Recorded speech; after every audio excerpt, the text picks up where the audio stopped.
right. Do. Boop, boop. What is going on, everybody? Welcome back to another fun-filled episode of the Burnout Brighter podcast. My name is Matt. I'll be your host for this evening's events. This is episode 127. I'm joined, as always, by my wonderfully lovely co-host, Destinee. Hey. I think I figured it out. Oh my god! You do it in post. I second guessed myself afterwards. Oh I'm just trying to roll Hello, with it. everybody. Hi. Yeah. Hey. Hey. How you doing? You good? Cool. Okay. Anyways, moving on. We are joined by two very absolutely fantastic guests today, returning once again to spill more of his wonderful psychology knowledge on us. We have from Geek Therapeutics, Dr. Bean. Why, hello. Why, hello indeed. And from Fanbyte, Persona and Pokémon writer extraordinaire, we have Kenneth joining us. Thanks so much for being here. Hello, thanks for having me. Oh, I'm stoked. We're going to talk about Pokemon. We're going to talk about psychology. This is going to be one fun-filled episode, so strap in because we are going to roll. Now, I love how overly excited you are. Like, we're all excited, but you're just like 20. Like, you're on 20 and everybody else is on 15. You're like, hey guys, guess what? And I'm so stoked. And everybody else is Destinee. just, nuh-uh, shut your mouth. Everybody else is just like, yeah, it's great to be here. Thanks listen, for having me. Destinee, it's my goal to take you from a here to a here by the end of the podcast. Okay, D? All right? I can hear you. Damn I feel like he just literally like took a bang and like IV'd it into himself. I wish I had that kind of power. But no, this is just a lot of coffee and a long day, so that's a good combination. Now, let's keep it rolling. Dr. Bean, if somebody somehow has missed you on your past appearances on the show, can you tell us a little bit about yourself and the amazing work that you do with Geek Therapeutics?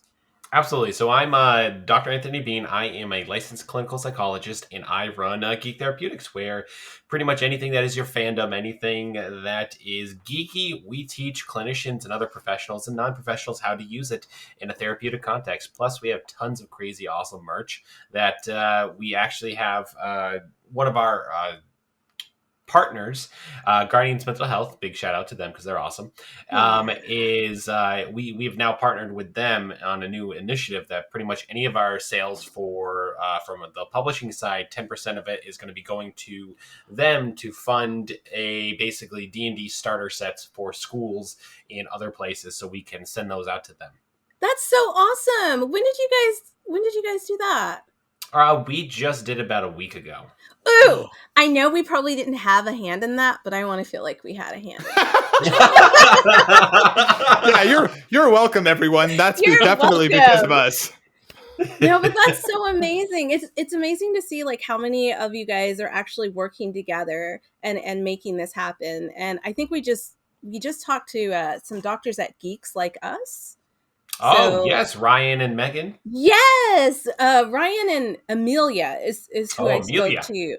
Mm-hmm. So hopefully we're going to have them kind of round out the end of our special mental health series, which is still going on, guys. So please check it out. Dr. Bean was a part of that, and also Guardians Mental Health was a part of it. So it's amazing. Matt, you're messing me up with your weird. I'm supporting moves. You. It's so. I like weird. how she's looking. She looks up, and Kenneth is like, "What did I step into?" But she's like looking up, like the Brady Bunch going on right here. That's why I'm going to be under him when he does it. Like. Stop. But anyways, a broom.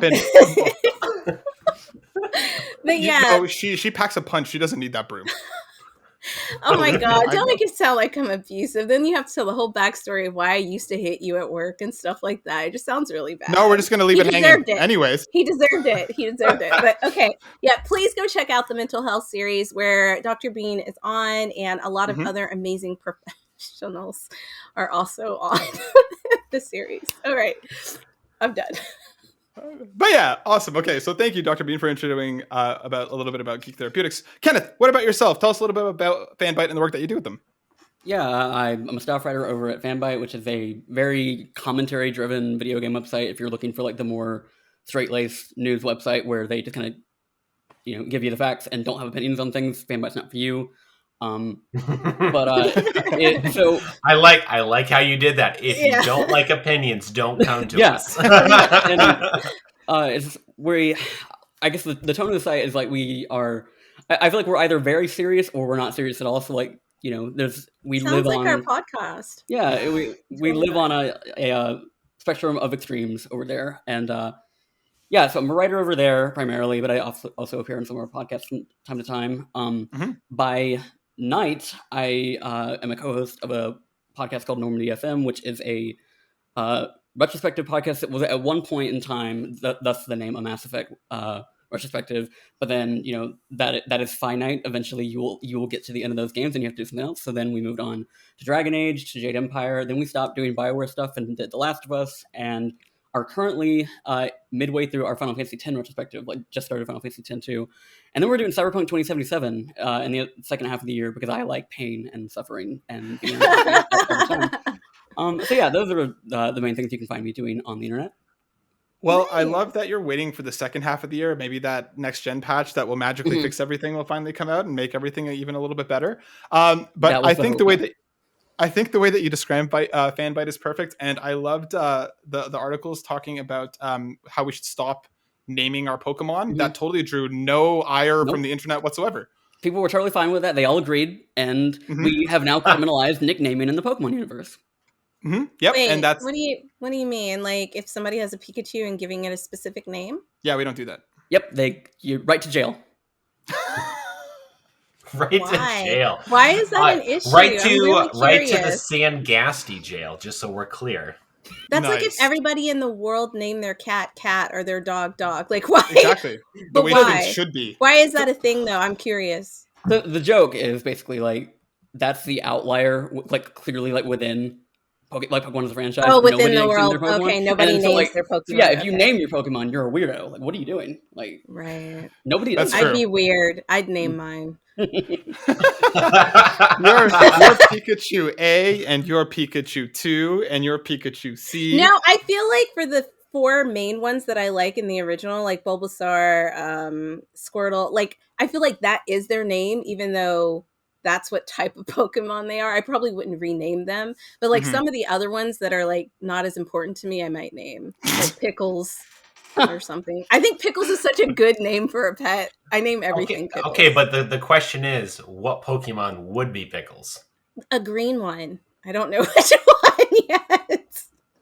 But he'd have to be green. Otherwise, it wouldn't make sense, right? If I had like Snorlax and I named him Pickles. Actually, that's a good Snorlax That's kind of cute. Yeah. That's what I'm saying. All right. You're right. Right. Sorry about that tangent, guys. Keep going. That's what we do. But Dr. Bean, we've had you on a bunch already. We have heard a bunch about a bunch of the games that have mattered to you. So I'm going to be asking Kenneth this time. Kenneth, can I please ask you about a game that matters to you? A game that has gotten you through a tough time, or a game that you think deserves to be celebrated because it made an impact on you in some way, shape, or form? Or just a game you like. Well, because the thing is, like, that's usually the sort of way that I look at a lot of games is like, what did they mean to me? Like, how did they specifically like tie into things in my life? Because like, I just kind of like go down the list. Like the Mass Effect series like really helped me come to terms with my identity. The Danganronpa series like very much contextualized depression for me in a way that was, you know, very important at the time that I found those games. And like The Last of Us Part 2, I was playing that as my father passed away. So like, just it was a game about dying fathers, and you know, it was, you know, processing grief in a different way. So like, a lot of games kind of fall under that for me, so I don't really know which like is a specific one that I would want to highlight. Those 3, I guess, are probably the best examples. So that's perfectly okay. Yeah, like that was perfect. Like, and I'm really sorry to hear about your father passing. Yeah, thank you. Yeah, no, that's the beautiful thing about why I like asking this question, is it doesn't have to be just one, right? Like I like how there's been those touchstones for you kind of along the way, depending on what you were going through. And I'm glad that there was something there for you, because, you know, exactly when things happen, it's nice to have a bit of a safe space to retreat into sometimes when you need it. But thanks, Kenneth. That's awesome. I'm glad that those games were there for you when you needed them. Let's do some What's New. Let's talk about what we've been doing. Dr. Bean, I'm going to start with you today. What's new? What's been going on? What you've been playing? What you've been watching? What's going on? What's new? I've been playing Pokemon Arceus, and let me tell you, I am just blowing the living daylights out of the first zone. My Pokemon are all like level 37, 38, and I dastardly decided to step inside one of those little zones that randomly appear, and got jumped by 2 Lickitungs and a Steelix all of a sudden. I was like, what the is going on? And they're all like level 45, and so I'm battling 1v3 here, and that was entertaining last night, and me swearing a lot, being like, how is this happening? Those time distortion zones are no joke. If They you are kind of not a wander in. joke. No, like one formed around me. That was the thing. Like I'm just walking, then it goes, a time zone's forming, and then I'm like, oh, that's cool. I'm not going to be in. Oh my god, it's around me. I'm getting jumped like the mafia. I see nothing wrong with any of this going on right now. Oh my god, giant tonguey Pokemon. Yeah. What a wonderful combination. I love that his name is Lickitung. Mm-hmm. Right? Just brilliant. That so is, yeah. I have to ask Dr. Bean, what starter did you go with? So my son is allowed to pick the starter, and the first one he did Pikachu, so because we did Let's Go Pikachu. Second one, he's about halfway through Diamond, and he chose Water, so he has the Empoleon at this point because he's just way overpowered because he just goes and catches a bunch of Pokemon, and so like he's on gym like 4 and his Pokemon's like level 53, and so it just like one hit KOs everything, and I'm like, well, you don't really need my help like in Let's Go Pikachu on this one. And so we chose the owl on this one, and we went grass this time because he hasn't done grass, and he's saving fire for shield, I think. Nice. Rowlett's an adorable little pig. I support that. Yes. Kenneth, what about you? What's new? What's been going on? What have you been playing? What's been going on? I haven't stopped playing Pokemon Legends Arceus in a week and a half at this point. How long it's been out. That game's good. I like it a lot. Kind of like the Pokemon game I've been wanting for like 15 years at this point. It makes you feel like a Pokemon, like you're actually like a real trainer. Like I can go around and I can actually throw something at you and you can attack me. And you know what? It's my turn to be in the damn bushes to come at me. 20 effing years it's been time. Thank you, Nintendo.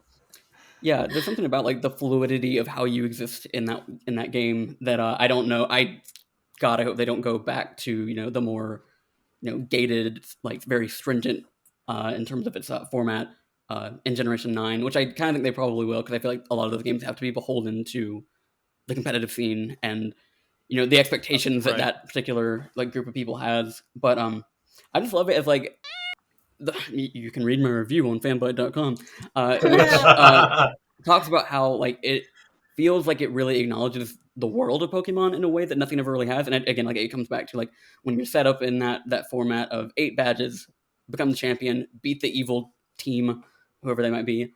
Kind of just feels like your world is stagnant in a way, and you can't really explore it in the same way this game does. Like no spoilers, like that last kind of like half of the game is like the story beats of that. It's like my favorite Pokemon story stuff ever, probably in a game. And I'm also just a big sucker for the Sinnoh region generally, so like going back and seeing its history.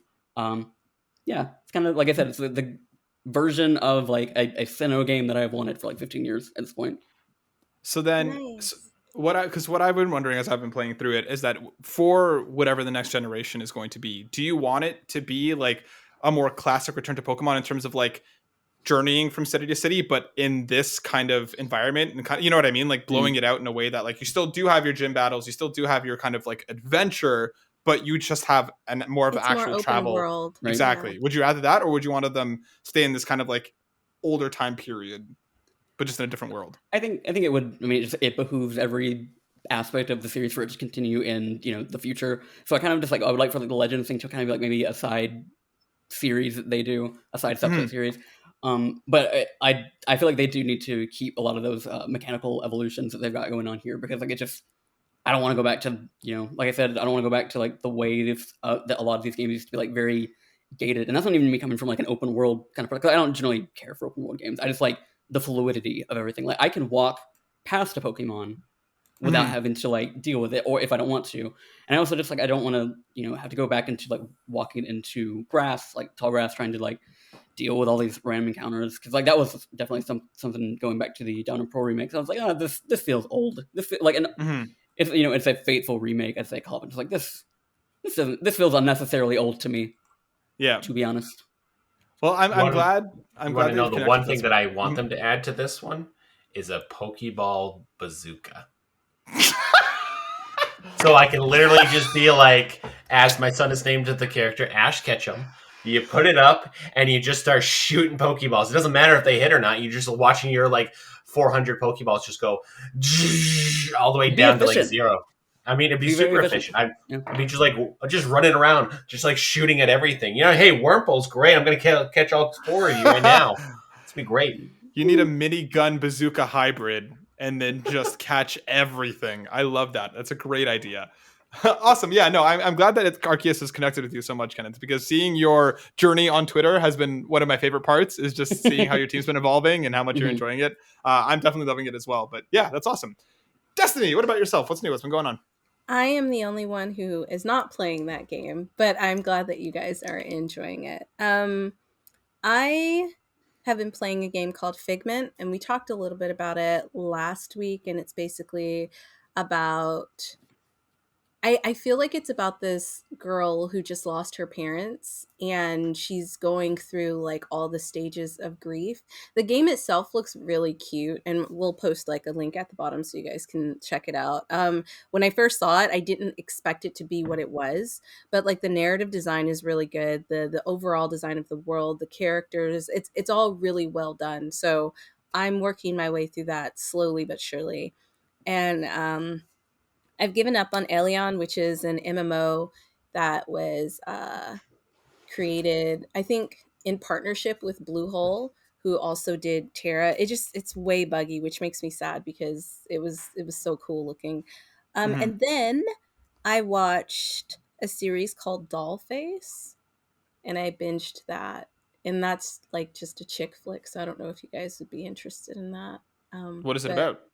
It's about this girl who goes through a breakup, and then she has to reconnect with her friends and remember how to be like a friend to her female friends. It's a comedy. It's kind of weird, but it has Brenda Song in it. Do you guys know who Brenda Song is? I do know, with Kat Dennings too, right? Yes, and Kat I keep Dennings. seeing this so online. She's the star of it. And Brenda Song is married to Macaulay Culkin. Not married. They're whatever they are, and they just had a baby. But he's in one episode, and it's absolutely funny. This is not spoiling anything, but in the episode, he's like he's super weird, and like Brenda's trying to like pin like a murder on him, but he's not a murderer. Like, you just have to watch it. But like, he ends up telling the truth of what he is, and this is like spoilers for anybody. It doesn't like mess with the plot, but the reason why he was at the place that he was at, because she was like, why were you there if you aren't like the Panera Bread killer or something like that? And she like names off all the stores that were in the shopping mall, and so there's like a Panera Bread and like a Chuck E. Cheese and like some other like a nail salon. And he's like, well, if you have to know. And he's like, and I'm not ashamed of it. He's like, everybody has their kinks, but I get off to electronic mascots. And that's how you know I didn't kill anybody, because I was in my car masturbating to Chuck E. Cheese. And it's like, it's so funny because it's just like he plays the role so well. Like, you're saying, okay, like that's really weird. It's weird, but it's like hilarious. Like, if you watch the show, it fits so well. And it's just, I was just like, right, yeah, that's what he would have been doing there. Not ordering food, not getting a pedicure, masturbating to a mascot who happened to be Chuck E. Cheese. I mean, who wouldn't at this point? I mean, gets electric shocks at that point, right? And he has a lot of money. Like, if you're into that, you know. So, anyways, didn't we talk about? I don't know. We talked about people being into dinosaurs. We did. We looked at those dinosaur erotica. They actually books. have like erotica novels for dinosaurs. So, like, listen, one day we're gonna have to have a podcast about just how crazy and wild the world is. Yeah, that's a good way to say it. I always think of Sweet Life of Zach and Cody when I think of Brenda Song. Yeah, because she was on there for like ever. Yeah. I feel like she plays the same character in almost everything she's in. I don't know if I've ever seen her in anything since then. Anyways, we'll have to start a Brenda Song podcast. As for myself, I've also been playing Pokemon Legends Arceus. I am in like the 4th area now, I think, without trying to spoil anything. I've been a little bit distracted by other stuff. I've spent a bunch of time with Sifu since it came out in early access yesterday, and my god, that game just kicks my ass left, right, and center all the time. Brutal. And I can't stop playing it.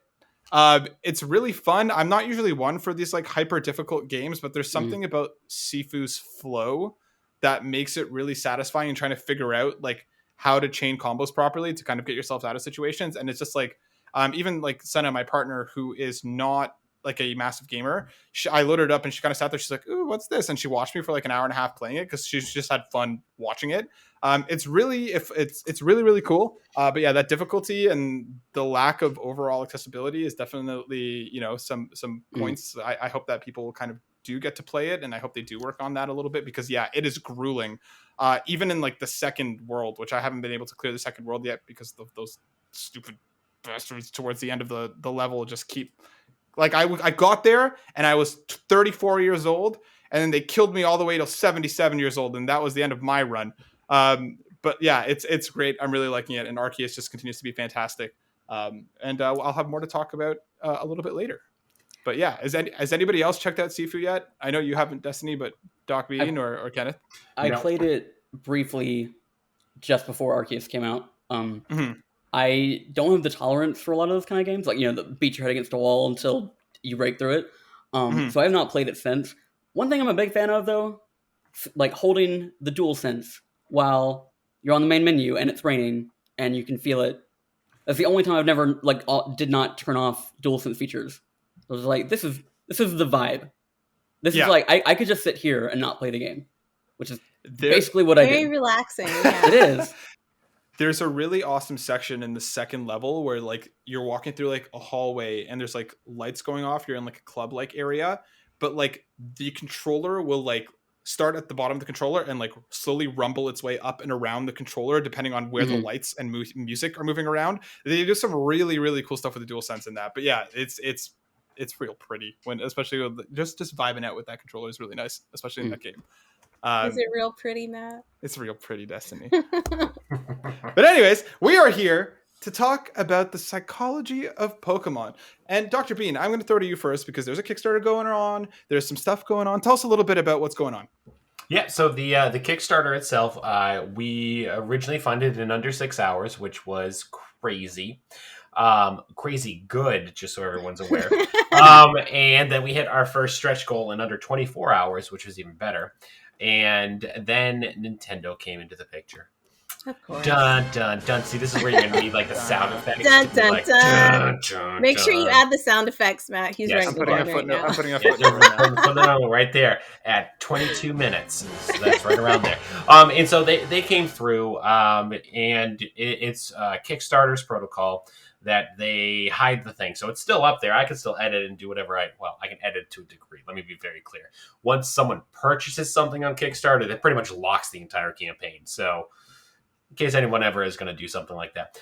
So we have been in talks with Nintendo for 2.5 weeks, 3 weeks about, and we just got the okay last Friday that they don't have a problem with the book. They have a problem with us in the artwork itself. And we were like, but it's all uniquely made. And they're like, doesn't matter. It's still our IP. We don't want it out anywhere. And we're like, okay, we can agree to that. That's fine. I have the second cover, as people can see behind me. We already had it made. We were going to just do something special, limited run, something for the fans, because that's what it's all about.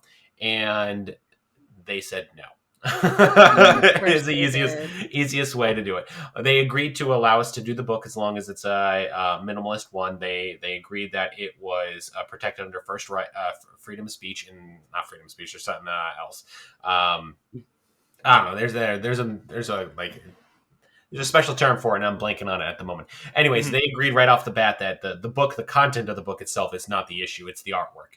And so we've just been working with them on the artwork and what's approved, what's not, and we finally came to an agreement, and we got the okay, and Kickstarter was like, yeah, we can't do anything about that Kickstarter now that it's hidden, so you've got to cancel it and make a new one. And I was like, thanks, guys. I mean, that sounds great. So I haven't canceled. Yeah, I haven't canceled it yet, but the new one is under review right now. So we should probably have it back up again next week, middle of February, which is slightly annoying because puts everything back, puts a more financial strain upon everything, and it just is annoying. But I mean, we survived Nintendo. I guess. Yeah, I mean, like, think about it. you guys Props fought for the that. war and came out on the other end. I think that's weird that Kickstarter isn't able to unhide something that they've already hidden. Like that. Oh, they can do that, but they cannot let me change anything. Like Oh, so you they can't edit okay. going I forward. I Okay. can't edit anything going forward. So let's say some of the merchant stuff that we had, like the Pokeball D20s, it's just things that I just happen to have by chance. I am not allowed to sell them on there, and I have been politely requested not to sell them online. Mhm. Period. I'll leave that open to the imagination right now. And so we are working on other avenues and things like that. But because usually, just so people are aware, like when you do a licensing deal with a big corporation, you are spending tens of millions of dollars for that licensing deal. We are not that big.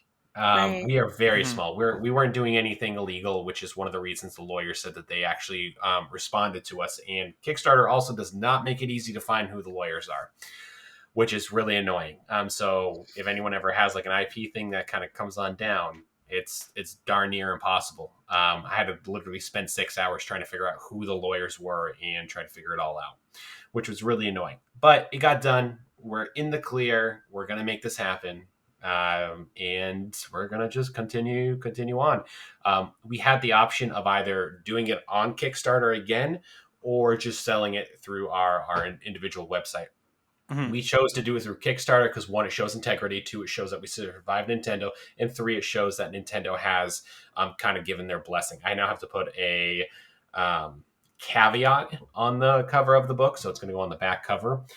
This is not endorsed or authorized by Nintendo and all that stuff. And I was like, whatever you guys want, I'm happy to put the wording underneath the barcode. Oh my god. In size 3 font. Right. And as long as people can read it, it's okay. But yeah, it's it's a live and learn type scenario. We're not really beat down on it or anything. It's as I'm sure Kenneth will probably attest to, it was kind of expected on some level, and we had all of these secondary and tertiary things ready to go already, and so that's why it was just a quick turnaround. Because if we didn't, then this would probably just be starting, and we'd be off for a couple more weeks at least.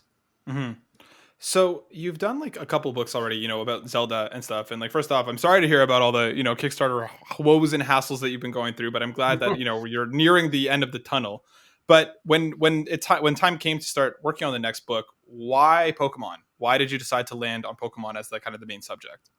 It's a great question. We actually were pivoting between 5 different topics. One of them was World of Warcraft. One of them was Pokemon. Elder Scrolls was another one that we're looking at for potential. And then the horror games. Oh my gosh, I'm blanking on it. On Dark Souls, the producer of, or the creator of those games, we're going to probably take all of them. So Blood Rain and all of that and make something out of that.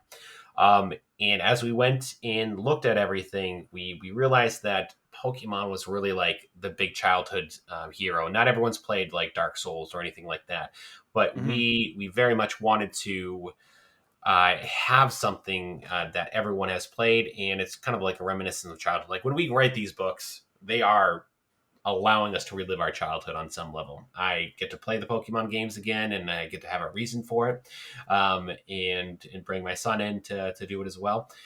So we landed on Pokemon, and we got a lot of requests to submit chapters, and that's when I think I met Kenneth through, I forget her name on Twitter. Natalie Flores. Yes, who wrote the foreword for Psycho Final Fantasy. And so we did that, and then we have Max J, who is one of the producers for the Entertainment Software Review Board, who also wrote introduction. I forget which one wrote what. I don't remember, Kenneth, if you wrote the introduction or the foreword. I don't remember. Wrote the foreword, which means the introduction was written by Max. And yeah, then the whole thing just kind of took off, and we originally were going to have 11 chapters. Now we have 15. So Nice. it's pretty long, but it's going to be worth it. I think it's 300 something odd pages. So it's much larger than the previous ones. That's I so can't wait cool. for you guys to put it out. Like, I definitely want to pick up a copy. I'm like not super huge on Pokemon like you guys are. Like, I watched it on TV growing up, but like I never like. I think by the time like they were like doing a lot of games, I just wasn't gaming as much. Or if I did, I was doing like couch co-op with my little brother, and those games were like very singular player. So, but I'm like really excited for like the psych part of it, right? Like how you correlate the Pokemon to like different like mental struggles and illnesses and things like that, and just personality types. I think that's going to be incredible because they all definitely have different personality types. You can tell that just from like watching the old animes and things like that. So Oh, you're gonna see a whole bunch of stuff. So let's say like the first chapter is literally called "The Power That's Inside: Exploring Humanity's Need to Collect, Transcend, and Transform," and that's kind of like an homage to Satori in that ability to kind of like talk about how he came up with the concept and really brought it forward. Then we even go into Team Rocket and explore the need for chaos and order as you as the Pokemon trainer bringing order to the chaos of the Pokemon world. Exactly what you're doing in Arceus, just so we're all clear, which is hilarious that this thing is playing into a role that way. And then we have like mindfulness, compassion with your Pokemon. What does it mean to be in their stuff? And then it has like its own mindfulness example at the back. Who's that Pokemon? Pokemon's like evolutions as emotional representations and how we can use that not just in like as a therapist, but more like how we can understand like this one could mean this, and we can use this to understand ourselves a little bit more. Just like how to harness the power of anxiety. This book itself was very interesting to write and edit because we had therapists come out of the woodwork on this one. So normally, like when you read our books, there's a really good flow. This one, we had a lot of therapists who wanted to talk about interventions and stuff, and I said, not what the book's about. Right. And so we had to reel that in a little bit more. But I mean, like we even have a PhD in ecology. Who wrote a chapter on why Pokemon's so powerful, and it helps actually get kids out back into nature because you don't know what you're going to be able to see. And who in the world of video game and like horror and everything like that, everyone's like, parents like, oh, they're just playing video games inside. Actually, Pokemon serves as a wonderful example to get out and play with bugs, to go out and into the grass, to explore and transcend these different types of ideas. And it's really, really a wonderful, I think, tool overall for people to come on through and read these different ideas. It's going to be a little bit slightly different, I think, than everyone, but it's really built upon community, self-exploration, and knowing what we do. 'Cause mine's on the power of grit, resilience, and perseverance. So I have a question. Destinee, go ahead. Sorry, Matt. My question is, it's going to sound a little weird, but let me see if I can phrase it the right way. So I've always loved Pokemon, and I think like I never had a problem with like them using their animals to like fight each other, especially Pikachu, because it seemed like him and Ash had like a actual friendship. But then like when I thought of like other, I guess, Pokemon masters and their Pokemon, and sometimes they would treat him badly, and I don't know, like I felt like I had an ethical issue with using these animals that were out in the wild to fight battles for you. And I don't know if anybody else has felt that way, but I think that's like why I didn't initially really get into Pokemon. Like I loved the relationship between Ash and Pikachu, but then it was like, but like it's like he's your favorite and the rest you just store away in your bag. And I don't know, it always kind of sat kind of wrong with me. And You and PETA. Okay. PETA was a very big vocal thing when the book came out, or when the game started coming out in the 90s. Like they were like, how can we get these people to stop using animals for cruelty? And all of us kids were like, but I can lightning shock this thing. This is great. It's not like I'm going to go play with electricity outside. It goes into the moral panic of with video games that, oh my gosh, if I see this thing happening here, I'm going to recreate that in real life. That's not how it's going to happen. Like, we're not going to go out and electrify a mouse and then be like, same people aren't going to go out and do that. Well, okay, so apparently Destinee could potentially do I could potentially do it. I mean, like, if it works, it looks cool on TV, why not try it in real life? But no, like seriously, like I had like a moral kind of, because I was like, well, why doesn't he treat all of them the same? It wasn't more so that like they're fighting. It was like you can tell one was the favorite, like Pikachu was Ash's favorite, and the rest just got shoved in their balls, and they really got screen time. So I don't know, maybe that's just me, but I always felt like there was something there. And I think, like, to the franchise at large's credit, I think it has in some ways gotten to the point where it's like, okay, we can interrogate this a little bit. Like the Detective Pikachu movie takes place in a city where Pokemon battling is outlawed. And, you know, the Pokemon, they live basically as citizens, and like they have jobs and things that they, like, assistant things that they do. And even Arceus, I think, gets into some of that as well, but it's more like in a very distinctly, like, colonialism lens. And I think it doesn't necessarily get to the same levels of, like, actually actively condemning something, but it is at least talking about these things in another context that goes beyond just like, yep, every kid that's 10 years old should go get their 8 badges and go beat the Pokemon League. No, they're like, no, like, this world is not a monolith where everyone is down with this. And that's, like, honestly, like, some of my favorite Pokemon things. Like, I love the Detective Pikachu movie. It's not a great movie, but in terms of, like, its vision of the world, I really dig it. So I know. Thank you for bringing that up. I think it's important because these are sentient beings. Like, they do have feelings, and it's very aware that they have feelings. So, like, I always wondered, like, what made one Pokemon willing to do this for like their master versus one who always fought back and didn't want to have that kind of life, you know? So, well, Pikachu's a wonderful example of it. But that's because they became friends. They weren't friends in the beginning. That's true. They weren't friends in the beginning. They but had then to learn he didn't respect treat for one anybody another. else like. But then he didn't really treat the other ones like that, right? So how did that come? Well, I know he he used did. to have a huge problem with Charmander. Like, Well, once Charmander went it through wasn't his evolution. Charmander. It was Charmeleon, then led to Charizard. So Once he went through his evolution. But if you look at it's like an angsty. We actually talk about this in the book of how it becomes like an angsty teenager, and because of the attachment between Ash and Charmander, leading to Charmeleon to Charizard, you can see how, like, secure attachment early in our lives really plays a big role in who we feel comfortable to listen to, look up to, and respect. So they're a perfect example of it. And that's just, again, one area of Pokemon that we talk about. But it's also really great to see Ash and Butterfree, and how Butterfree came back 20 years later. And you're like, oh my God, it's like when Blue's Clues guy Steve came back, and you're just like, you're back. This is the best thing. That was listen, and you're like, oh my God, Butterfree, you're still here. I was so excited when Steve came back and said he still remembered us. That was deep. Right. I know. But I'm glad you do cover that in the book, because I feel like that's always been, like, something I always wondered about. Like, I know everybody's like, yeah, I got to catch them all. And I'm like, well, what if they don't want to be caught? You know, like, that's always something that I thought about. And they break out of those Pokeballs, and you just get your bazooka. You just keep trying, Then you force them into it. Just whip out that bazooka minigun. So, Kenneth, I wanted to ask you then. So, when did you get involved with the book, and kind of why do you think that Pokemon is suited to have this kind of conversation, like, as a franchise? Oof.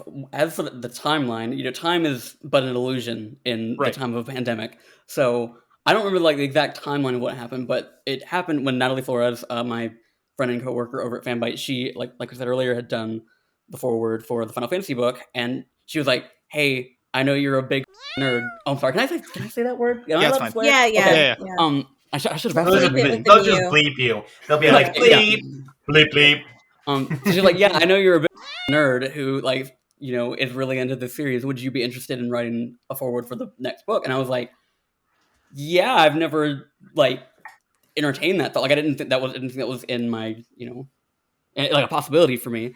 So then Dr. Bean and I talked briefly, and it's just kind of like, you know, it's kind of open-ended, but, like, Natalie kind of talked about, like, the cultural significance of Final Fantasy when she wrote hers, and I was like, okay, that's, you know, a lot of rope to work with. So I ended up reading that, and she, like I said, it was about kind of, like, broadly the effect of Final Fantasy, like, culturally to the video game space. And that was something that I knew I could touch on with Pokemon, but what I ended up writing was a bit more, like, personally geared, just in how, and it kind of ties into what you're talking about, like, why is Pokemon, like, you know, a good subject for these kind of discussions. And I kind of ended up writing about like my relationship with Raichu and my Raichu that I've had all these years, and why like that Pokemon is special to me, and why like the Pokemon that I like. For a lot of people, you know, Pokemon's a collectathon. Like I'm gonna fill up my Pokedex. I've always kind of like honed in on the Pokemon that I like, and caught very few. Like I'll show people my like saves from a Pokemon game, and they're like, "Whoa, you don't catch any Pokemon?" I was like, "Yeah, I didn't want to like carry around all these other Pokemon that weren't, you know, the ones that I was there for." And so I think like what I ended up kind of like the thing that I ultimately like kind of signed off with in mind was that like Pokemon is about how like the journey is best when it's taken together, and it is about like finding a community and kind of like determining for yourself what that means. And that is why I think the series is so, you know, fit for this kind of thing. It's like Pokemon means something different to everybody, and you know what their vision of the series is largely dependent on like what Pokemon do they care about, like what the Pokemon they took with them to, you know, finish the Pokemon League, to get their badges, to beat Team Rocket, whatever it was. And so yeah, I think like there's something kind of special about something that means something different to everyone who passes through it. And I think that is why, like again, that's why it just works for this kind of thing. Like, because you can learn a lot about somebody by like how they talk about Pokemon, like what they, you know, think about it. And yeah, I'm really excited to, you know, read all these essays, because like when that was the extent of what I was involved with. So like when the Kickstarter went up and I was like looking at all the people like on it, like all these people have PhDs and I'm just some guy. I like the electric rat a lot. Like I'm just some dude here.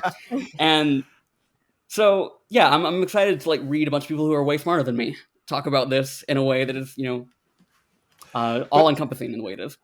Yeah, and like to be transparent, when I reached out to you, you were kind of said that you're like, listen, I only worked on a part of this, but I really wanted your input, because it's important to have these conversations as fans as to why these properties can mean more to us than just this is what the thing is. And like, you know, we rocked a Persona panel together a few months ago over on But Why Though, and just the way that you spoke about it intrigued me, and it made me appreciate the series even more. So I think even just as fans, it's important to have these conversations about why these things matter and why these things can be more than just let's throw some balls at some monsters with the bazooka. Right. So that's don't discount the bazooka. So I kind of wanted to ask. Wait, Matt, before you say that, I just wanted to tell Kenneth, like, don't feel like that people are smarter than you. You're obviously a bit of an expert when it comes to Pokemon, or like they wouldn't have talked to you about it. And I think that people are, you know, we can be experts in different fields, right? And like, I think it's important to remember that we all bring something to the table that somebody might not have thought of or might not contributed. So your contribution, like, don't play yourself down. Like you wrote the foreword of the entire book. Like that's it's amazing. A big deal. Fair enough. That's huge. We don't just take anybody for that. Yeah, it's something that is very important. Like he would be mad if I wrote it because he thinks I'm Sophia. So he'd be like, no. Her thing would be so. This is Dez's introduction. You ready? I'm gonna give us. Oh my god, I'm scared. It'll be like Pokemon. You catch things, you battle them, but you don't form relationships with them.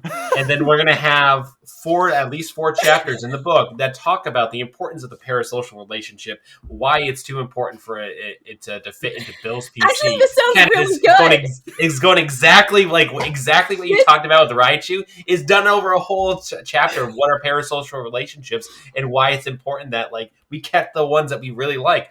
I always go fire. Like, I don't care what the other ones are. It could be the stupidest Pokemon. I don't really care. I'm going fire. Like, I'm going to burn every gym leader and everything down with Flame Wheel. You know what? See, I love this. You guys are so like battle ready. I'm like, I just want to keep them safe. Like that's in my head. I don't want my fourth Pokemon. You want to take a guess of what it was in Arceus? Because they force you to catch the first three. I don't know. The effing Ponyta. Oh, okay. Ponyta. But before I caught Ponyta, I got stampeded by the Rapidash Alpha. So just so we're clear. And I was like, wow, that's really cool. I'm going to stay away from you until I can get you. And then you're going to replace my Ponyta. Yeah, I used to get away from that thing real quick. Yeah, right. I started to get close and I was like, maybe I can hit it. And then it kind of looked over at the bushes I was in. I was like, nah, I'm not going to go any farther than I love that they fight back. I love that they fight back and you guys are like scared. Like they will mess you up. Yeah, well, they Very should. quickly. They're wild animals and you're trying to put them in a tiny ball. They should fight back. So for me, I love that you brought up your relationship with Raichu, Kenneth, because for me, like I have a very similar relationship with Cyndaquil, and like that's why when he is now a starter again in this entry, it made me incredibly happy. And like regardless of the quality of the game, I knew it was going to be a day one for me, because playing Pokemon Silver and then Pokemon Soul Silver, each one of those were very important, very special times in my life. And like even it came down to, and this is kind of like a random story, but when my wife and I were looking to get a dog, I had a childhood dog that passed away a few years ago. And then when we moved back over to Korea and we were looking about getting a dog, we went to like a bunch of dog shops. We went out a bunch of times, and it was this one dog shop we kind of wandered into, and we connected with this little puppy. And I turned around, and in this random little pet store in Korea is a plush Cyndaquil just chilling there. And I was kind of like, we have to buy this dog. It's a sign. My favorite Pokemon. My Pokemon is right there. And it was so funny because the owner saw me kept like looking at it. So she asked Senna, my partner, like, why does he keep looking at that doll? And she's like, that one's his favorite one. And she opened up that glass case and just gave it to me when we bought our dog. And like, that's just one thing led to another. And that was her first toy. And like, I just like, again, like it was that attachment that I was like, there's a puppy and there's my favorite Pokemon. We're 2 for 2. We're buying this thing. So just so we're clear, you are literally fulfilling Dez's fear. Yeah. Yeah. Let me get this animal, but let me have him battle. But you destroy this thing, even though you love. I was gonna ask that. I was like, did she destroy the stuffed animal? Yeah, she did. Yeah, she did. I love it. You're like, this is my favorite stuffed animal. Here, dog. Yeah. Destroy this fire hedgehog for me, please. But there were a couple cute pictures of them snuggling when she fell asleep on it, and I will hold those forever. So, Kenneth, I wanted to ask you before we swing back around. What is it about your relationship with Raichu? Why Raichu? Oh gosh. Well, to take it way back, 20 plus years ago, when I was first getting into Pokemon, it was with my twin brother, and we had these 2 best friends of ours that were also twins, and the 3 of them really latched on to the original starters like Bulbasaur, Squirtle, Charmander, and so I was like, I needed like the 4th one who was going to be mine, and I think Yellow version wasn't out yet, but there was still always like that was like the implication, like he was Ash's starter, so like he was a starter to somebody, so he could be a starter to me as well. And then so Yellow version came out. It was the first Pokemon. Look, my brother and I shared a copy of Red version back in the day, and then Yellow version came out. It was specifically given to me by my parents for Christmas, and I think like it started out like Pikachu was my favorite, but then like as I grew older, I was like, I understand that Pikachu is going to also grow older. That would be Raichu, and like so, it's kind of like in my head, Raichu is not even just like a species of Pokemon. Like Raichu is a character that I kind of have like met every game that I do. Like I meet this person that I kind of envision is like the same friend that I've met in all these other different places, except for Alola because they decided to give him a regional variant. So like that probably also plays into why Sun and Moon is the one I never finished. So yeah, it's just kind of been a long-standing relationship through all these games, through all this various media of like the Pikachu family being my touchstone of this universe in every game. So, I love that. It's kind of like your anchor, right? And I love that even in Dr. Bean's background, that backpack is very Pikachu-esque, which is adorable. But not enough to get it taken down. I mean, it reminds me of something that might be an electric mouse, but that's about it. But here's the fun part. Even if we put the tail on it, it's still not enough, but we are just being extra cautious this round. I think that's a good call. I think that's smart. Yeah. It's a smart call. I don't want to be on the radar again. Under those Which Nintendo is crazy snipers. when you think about it. I bet you never thought you'd be on Nintendo's radar. It's kind of cool, but at the same time, at least they know who you are. That they do. And I can imagine that they're probably like, if this guy slips up, we're busting out the Pokeball bazooka. He's spending the rest of his time in this tiny little ball. You know what? If they do that, I'm going to just make it very clear, like, hey, you got to attribute that to me, like Pokemon bazooka. Yeah. That's what has to happen. You should send the lawyers a copy of the book. I feel like that's just asking for.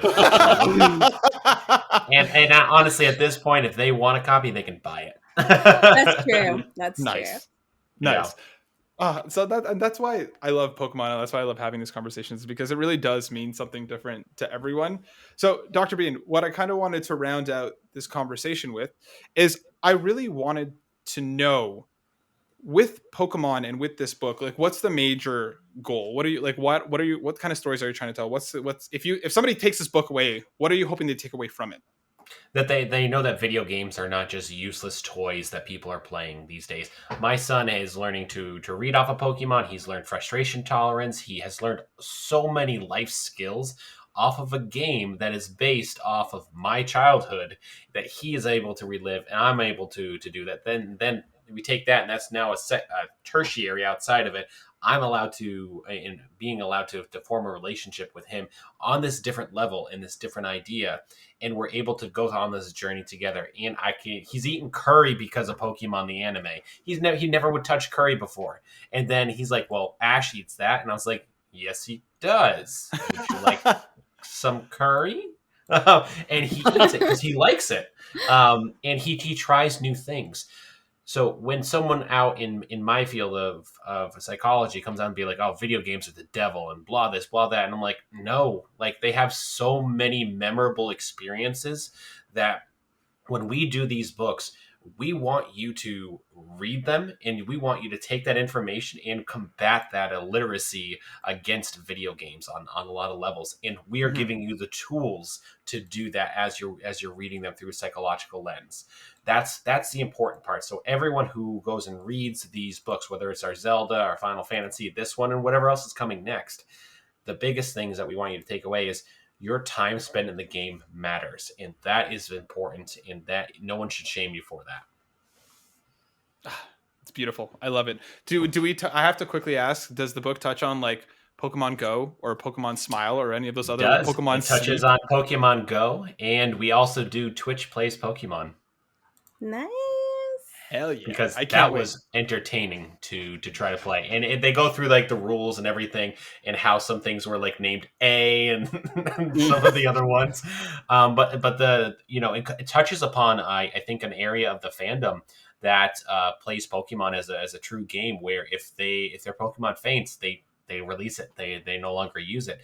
That's a hardcore gamer in this area, but it's also very true to life. If your Pikachu passes or your main character passes, what are you going to do? You have to go catch more, and then you have to level up, and it starts creating this sense of I need to care for my things that are here in front of me, and I need to be able to treat them with kindness and know when is the right time to pull that plug. I can't wait. All of the information will be in the description below for when that Kickstarter is live once again, so everybody can go check it out, because it looks fantastic, and I cannot wait to dive in. It sounds good. It sounds really good. Yeah. It really, because we haven't seen it yet, but it sounds really good. I've read it like 8 times now. I mean, I would hope so. He's like, yeah, no, I'm not going to bother reading. He's like, yeah, no, I haven't read it, but no, it's probably fine. Just yeah. Send it to the publishers. It's like one of those things. Whenever you do these books and you're the editor, you are literally reading these things word for word multiple times. I have read all the chapters so many times. I now know what I'm looking for, and specifically, like, did you tie this together the right way, or do you need a little bit more of a symbiotic relationship going on? That's great.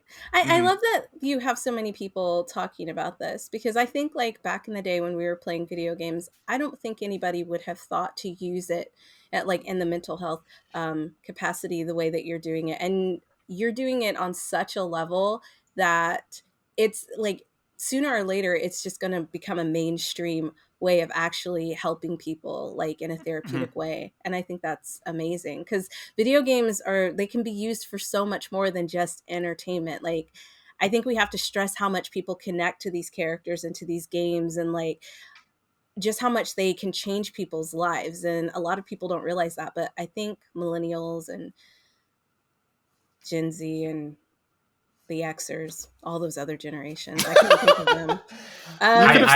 You could have started making them up, and I would have believed you. I would get Gen A, the pincers. You've been like those deers, those people. But I think Emmers. we'll really appreciate it. I think we will tables. appreciate it. moving forward, because I remember like when we used to watch, like when I used to watch Teenage Mutant Ninja Turtles, and there was like this big backlash against cartoons having violence in them, right?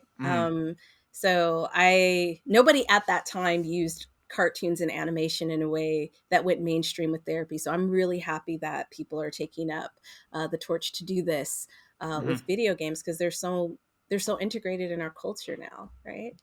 And they're fun. And I can Fun. tell you, yeah. I can tell you that when I published my first book, it's in a box because I don't have, you guys can't see behind me, but I don't have my wall of books up yet. And when I published my first book and I sent it to my mom, the first words out of her mouth were, "I never thought you were going to do anything with video games." And I love my mom to death. I still love her to death. She's the best person for me. But like, if that was not something to be said about what was the expectation and how low that bar was. I didn't think you were going to do anything. Yeah. I think a lot of our parents really thought about that. Like, they didn't see the potential, but we see the potential of, and we're using it and we're moving forward. So kudos to you. And I'm glad your mom said that, like, because you're still moving within your realm, and you're so lucky to be doing something that you love, that you enjoy, and integrate like another, I won't say it's a hobby, but I know like games for most people are like a hobby and not so much a way of life, but that you were able to take something that was a hobby and something fun and use it to help just the world. You know, you have people training to be Geek Therapeutics certified in New Zealand and in different countries. And to me, that's incredible. So. Yeah, it's a dream come true to do all this stuff and share this knowledge, but also, not a Pokemon reference, but collect all the knowledge as much as we can to train it, because there's people out there who are like massive geeks in these very niche areas. I don't have any experience, and I watch their presentations and I'm like, holy crap, you've lived a different life than I have, and I am here for this right now. Like, watching you be able to pull these things together where I never would have been able to connect them this way because I don't have that lived experience. That's really what we're aiming to do on this. You're doing it. You are, and it's. Yep. I can't wait to get the book. I can't wait either. I'm probably not going to get any dice or anything because I don't know where I would put. Well, you can't buy those. You can't buy those. You can't buy those online. I'm hoping that they just get donated to me, Matt. Shut up. But I mean, if you come to PAX's, you might find some D20s. Ah, man, I kind of want to go to PAX, but I kind of don't, and I haven't decided yet. Times. Yeah, it's all going to be Vaxxed only again. So we're gonna have that's to. Good. We're gonna have to message Dr. Bean and be like, "Can you meet us outside in that back alley behind the dumpster? They're back here doing deals, guys. Dungeons and deals. Dungeons and deals. That's an idea. That's what it's going to be. That's going to be our new brand thing. I'm sorry. Oh my god, I love it. Don't send me a DCMA, okay? Where's our Nintendo using? They're obviously pretty decent. I'll hit them up real quick and. All right, everyone, let's mosey on over to some news. So again, make sure you check the description below to find all the good information about the Kickstarter and wonderful more stuff that you can take a look at. Our first story, which actually kind of ties into this a little bit nicely, is coming from IGN, written by Matt Kim. Gardens, a new studio focused on employee well-being, has already attracted AAA developers to join. A new remote-first game studio aims to build a company built on the health of its employees and the world. The philosophy has attracted talent from across the industry, including veterans who worked on games like Marvel's Spider-Man, What Remains of Edith Finch, Journey, Fallout 4, and more. So they're going to have a number of employees working remotely, and one of their biggest focuses is, in quote, "With Gardens, we want to create a studio that cares as much about the health and happiness and well-being of its team members as we do about the craftsmanship of the games we create together," says Bell in a statement on the studio's founding. So I wanted to bring this up because I think it's A, appropriate, and B, hell yeah, what a great mandate to start a new studio on. Kenneth, I wanted to ask you, as somebody who's well-versed in the video game industry, what do you think they are doing right, and how do you think, and how, like, what do you hope for other developers to kind of take away from the story? Because, you know, I think it's a cool one. I think it's a good, like I said, it's like a good mandate to be like out front, like as soon as you're like establishing a studio, especially right now when all these stories coming out about like Activision Blizzard and, you know, crunch stories out of places like Rockstar or Naughty Dog, where like, you know, a lot of these things are finally being talked about and like how they are affecting the livelihood of developers. So I think like, that's a great first pitch, and like if to bring talent to you, be like, hey, we are acknowledging that there is a kind of, unspoken, well, not even unspoken, just like this expectation on games developers to, waste their lives away working on these things. And we want to, run counter to that. And we want to be, actively against that. And, I think it's something that we're seeing a lot of, indie devs kind of grapple with now. Cause like a lot of people that, they burn out in AAA and then they go to Right. and like where they're able to create their own work culture. And so, yeah, like I'm all for it. And I hope that, I actually haven't read the article to see exactly what they're doing. But I hope that they can live up to that promise, because that's the kind of stuff you want to hear coming out of the industry right now, when you've got all these stories about the complete opposite. Incredibly, yeah. Like I hope that this is something that they can actually live up to. So, Dr. B1, I wanted to ask you about the story: is what can they do? What should they be focusing on as they're kind of putting the studio together to make sure that they're taking care of the well-being of their employees? They need to look at the culture. One of the biggest things is in all of our cultures. We're starting to see a small push for like a 4-day work week, which is great because of a lot of stuff that gets put on it. I mean, what comes to mind is the anime producer of Attack on Titan and a couple of the other ones. Like, he's the main person that's like creating all of these things.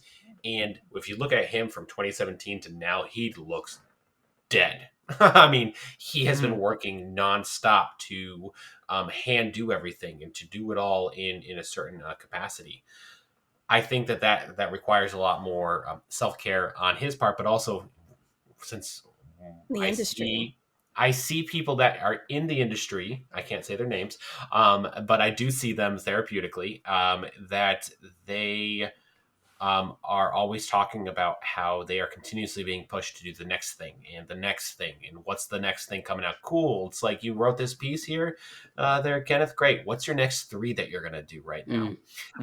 And that type of mentality. I think what the what's next, instead of being able to take some time and shine in what we really like, is going to be the death of our culture. And I think that's really what's killing a lot of the industry in a lot of different ways, is there's not a lot of opportunity for self-care. When we build businesses, when I build businesses here, and I run 4 of them, it is based upon self-care stuff. We give plenty of vacation. If you choose not to use it, we're going to kind of politely force you onto vacation in some cases.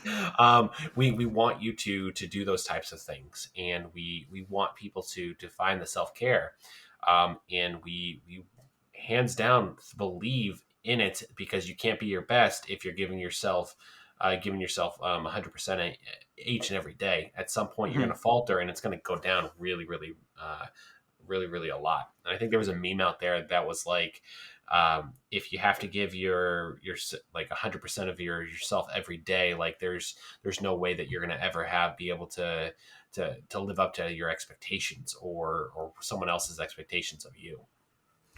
Yeah, and I think that's well said, because there's a lot that needs to change in the gaming industry, and hopefully that Gardens is going to start doing things in a way that is a little bit different and a little bit against the norm. Dee, I wanted to ask you, as like a consumer of the medium, how likely is it that, like, how do stories like this make you feel, and are you more likely to play their games, regardless of what the game is? Are you more likely to play their games if you know that their employees are being treated well? I don't know. I don't play a lot of AAA games to begin with. I think I play a lot more indie games just because I feel like they're more creative.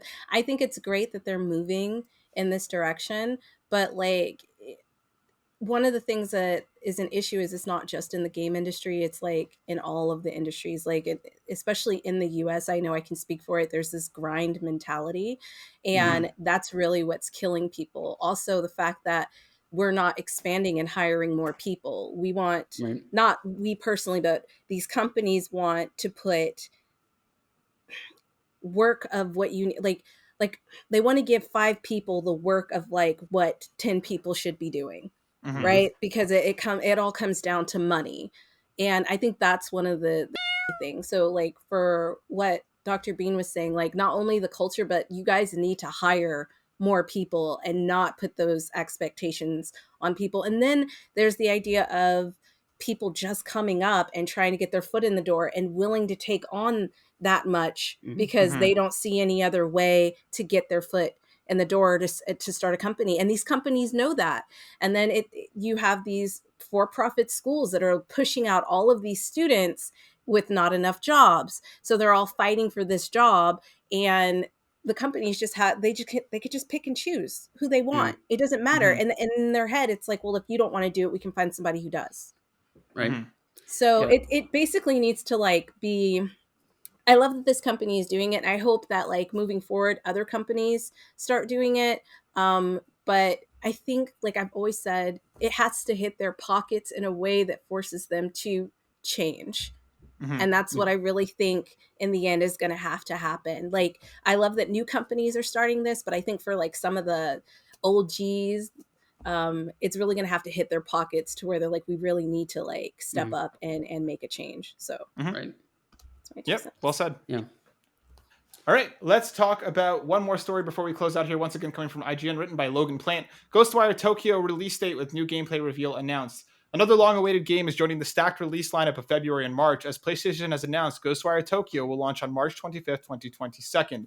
There was a gameplay reveal. You can go catch that on YouTube. We saw almost 20 minutes between footage and developers talking about the game. I'm actually super excited about this. The more I've seen about this game, the more hyped I've gotten. I tend to, stay away from the more supernatural horror-esque stuff unless I feel like I'm powerful in that universe, regardless of anything else. And this game is kind of seeming like it's going to scratch that itch. So I'm excited about it. Kenneth, what about yourself? Are you excited about Ghostwire Tokyo? Did you watch the presentation? How are you feeling about it? So, something you need to know about me. I don't get excited. I love story time with Kenneth, just so we're all clear. This is like the best thing, because when he goes into a story, I'm like glued. I'm like, yes. Something about me is it's kind of like actually been like a nice thing about my job is that like I don't get excited for things unless I have been given a reason to be excited about it before. So like, okay, I was not a huge fan of The Evil Within. It was fine, like capital F fine video game. Thus, I had no real compulsion to do The Evil Within 2. So when it comes to this, I don't. It's almost like I don't perceive the game until it's in front of me. Okay. But makes sense. Given that it is a new IP, it isn't like going into something else. Even though broadly if it's still a horror game, it's still delves into some supernatural elements. I think I'm gonna play it. That is kind of where I sit on it these days. I know. I mean, again, like plug. You can go read like a preview that Elise Savitz did over at Fanbyte. I think she was very into it, and I know that there's a couple people on site that are very into it. And I think that they just have like a little more of a history with Tango Gameworks in the studio, and are just more into that sort of thing. I'm also a big weenie. Horror games. Like one of my earliest industry stories was when I was seeing. I was at E3 seeing Alien Isolation. Is that the horror one? Or I think so. Yeah. I was seeing that with a coworker. We were both like next to each other on the kiosks. I got a couple minutes in, noped out. And then he looked over and was like, "Oh, he must have gotten to the demo already. He's so good at this." And I revealed to him on a podcast. I was like, "No, I just noped out of there. I didn't want to be around that." He didn't even tell anybody. He was just like, "No, I was just like, done." I told you, story time with Kenneth is like the best thing ever. That's We great. learned so much about him. Kenneth, you're gonna survive in horror movies, okay? Like I'm will probably be the one that like, yeah. If we're in a horror movie together, I'm following you because I'm like, we'll lock arms. I'm not about that. Yeah, I'm not about that mess. Oh my god! If I'm with you guys, I'm so screwed. Yeah, Destinee, what about yourself? To die. Yeah, I haven't seen it, but Kenneth's story reminded me of Doom Eternal, and I was like, "That's super powerful." I mean, you're playing against some real stuff, but you got your bazooka, you got your other stuff. You get to do some really fun stuff in there. I really like the game because I'm just like, yeah, let's just rip and tear. I'm happy to do this, guys. Let's make this happen. Perfect. Destinee, what about yourself? Did you watch the gameplay? Are you excited about it all? No. I'll watch. I don't play horror games, but I'll watch other people play horror games. That's the smart move. Yeah, I won't because I don't like jump scares, but I love like laughing at people when they get scared. So that is my enjoyment. But yeah, I'm not going to Dead play Space. it. Yeah. Oh, Dead Space has such a place in my heart. Absolutely not. Watched the animation thinking it wasn't going to be scary as I was working on my thesis in a dark lab room by myself. And I was like, oh, this is a cartoon. It'll be fine. Nope. Absolutely. I was you're going to have to believe this, but that me up. I had so many nightmares. So I don't watch Dead Space. I don't watch anybody play it. So skip the first season of Attack on Titan and the first episode of season I already 2. saw Attack on Titan. That's amazing. Okay. It's not scary. Attack on Titan's not scary, but Dead Space was like, because it's dark and you don't know when stuff is gonna pop out. In the second one, when you're like, all right, we're doing this, and then you see like the what you're going to, and you're going back to the old ship. You're like, oh. This. Like, I don't want to be back on that ship. I know what's on that ship. Don't put me back on that ship. And it's like, now boarding here. And you're like, I said one thing, man. It reminds me of like this horror movie. I think I saw bits of it because my dad's really into horror. Event Horizon. I don't know if you guys have ever seen. Yeah. Absolutely. See, I could tell that you're like, yeah. I was like, let's do this. Absolutely not. So yeah, I think it's great for horror fans who are excited about it, but I will probably be watching somebody else play it. Well then, Destinee, I think we're gonna have to stream that one together with me playing and you commentating as I cry, because I'm also a giant weenie when it comes to this stuff, and I just force myself to do it sometimes. That's gonna be epic. Yes, please, let's do that. At least number 2, you get to design your blades and a little bit cool stuff. So I mean, you do some cool stuff. You had to do acid blades and acid saw, which is one of my favorite. Never mind the grenade thing that just goes. Oh, is that a grenade? You like to just blow stuff up. I can tell what your weapons are. Your arsenal. Bazooka, grenade, Pokemon. Bazooka, grenade. So in our horror movie, we're also going to have to stick with Bean. Okay, so that you just said. This is we have demolitions. We have the 2 brains of the operation, and I'm going to be the one to be like, Matt, go look at that real quick. Go check out that noise. You go first. You're going to be smiling, okay, guys. We're like, Matt, you see the Persona video game? Go get it. We didn't come back. We're not going down that way. And that's how my end is going to come very quickly in this. So remind me, future self, if I ever listen back to this, don't trust these people when it comes to horror. That brings us to the end of the episode. Thank you so much for joining us, Dr. Bean and Kenneth. We had an absolute awesome time rocking with you, and you hope you'll join us again in the future. But before we go, Kenneth, if people wanted to see more from you, can you please plug your wonderful stuff? Yeah, you can find me all week writing whatever I feel about that day over at fanbyte.com. You can find the podcasts that I do, Normandy FM. Again, it's on all your various podcast services. New episodes go up every other Wednesday. We're currently in the middle of a Final Fantasy X retrospective. We'll be doing Cyberpunk throughout the rest of the year after we finish that. There's also a massive backlog of Mass Effect, Dragon Age, The Last of Us, and we kind of try to do it where it's evergreen. So if you happen to be playing Mass Effect for the first time with Legendary Edition, it's there. It's meant to be not spoilery, or we vaguely allude to things in the future, but it's meant to be able to be played alongside if you're playing for the first time. So, yeah.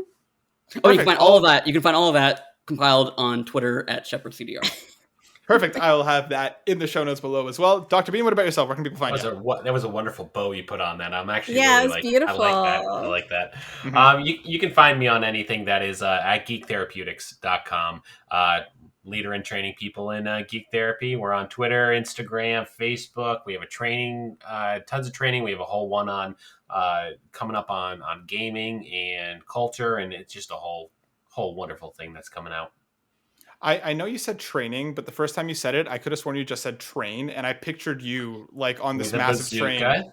In one hand, with the bazooka in the other, yeah. Charizard on top. We're good. We're golden. This is literally my dream. I think I'm gonna have to cut that entire section so Nintendo doesn't come after you being like, that's the next Pokemon Legends game. It's just trains and bazookas. Trains. He said it first though. They can't do anything. It's gonna be, instead of Spirit Tracks, it's gonna be Pokemon Tracks. Poketracks. There we go. Tracks. Destinee, what about yourself? Where can people find you? Oh my God, we're doing this. Okay, You can find me. I just don't see the point in saying it when they're going to click at the bottom. It's there every week. But maybe they don't click and they're audible learners. I'm on Twitter at DMBC32. I'm on Instagram. You're killing me with the mm-hms. You're killing me. On Instagram, you can find me on TikTok, and I also write for Level 1 Gaming. I almost forgot to say that. And yeah. Hopefully soon you'll be able to find us all on a lot more different things as we're expanding Burnout Brighter. What about the webcomic? I don't want to do that because it's kind of okay. And I also have a webcomic called Pudding and Flan that's slightly on a hiatus because we've all been like very busy. But yeah, you can go check it out. Yeah, but it's awesome, and there's so much content to go back and read, and I love your webcomic. That's why I make you plug it every time. And you can find me over on Twitter at burnout_Matt. You can find all of our stuff over at youtube.com/burnoutbrighter. Everyone, thank you so much for listening. What about Yumi and Capri? Oh yeah, and I'm on the PlayStation Drive at Yumi and Capri. I forgot to plug that too. Yeah, so you can, if you want to be talking PlayStation every week, I'm over there doing that thing. So please come support. And everyone, that once again brings us to the end. Once again, Dr. Bean, Kenneth, thank you so much for joining us. It was an absolute pleasure. Once again, Destinee, you're killing me with these once agains, okay? We will see you next week. Bye, guys. Bye. Bye.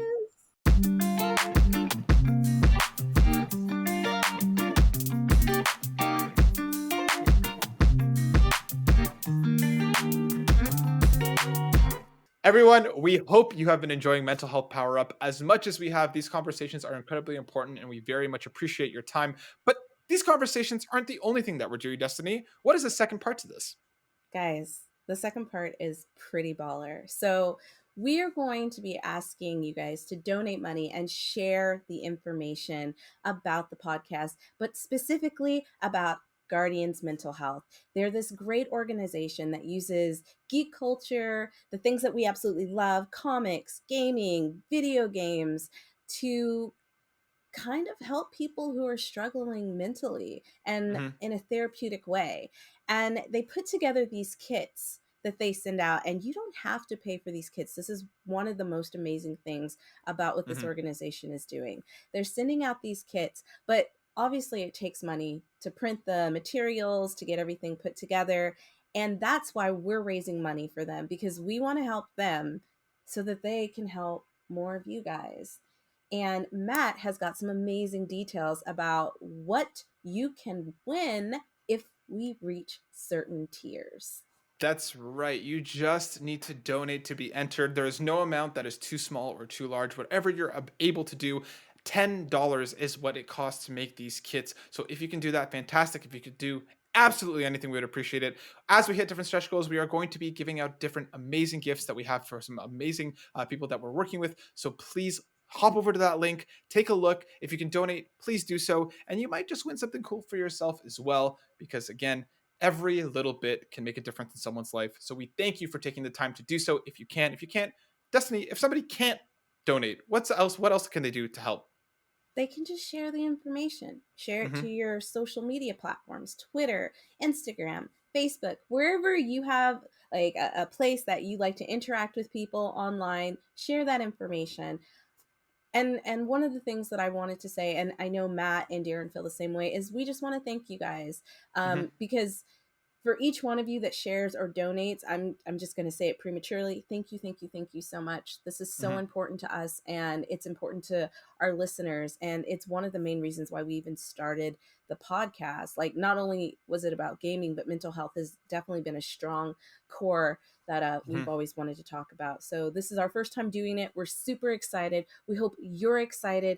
And yeah, donate, share the information, win some prizes. But most of all, just do it from the bottom of your heart. You know what I mean? Like, the prizes are just kind of like icing on top of the cake.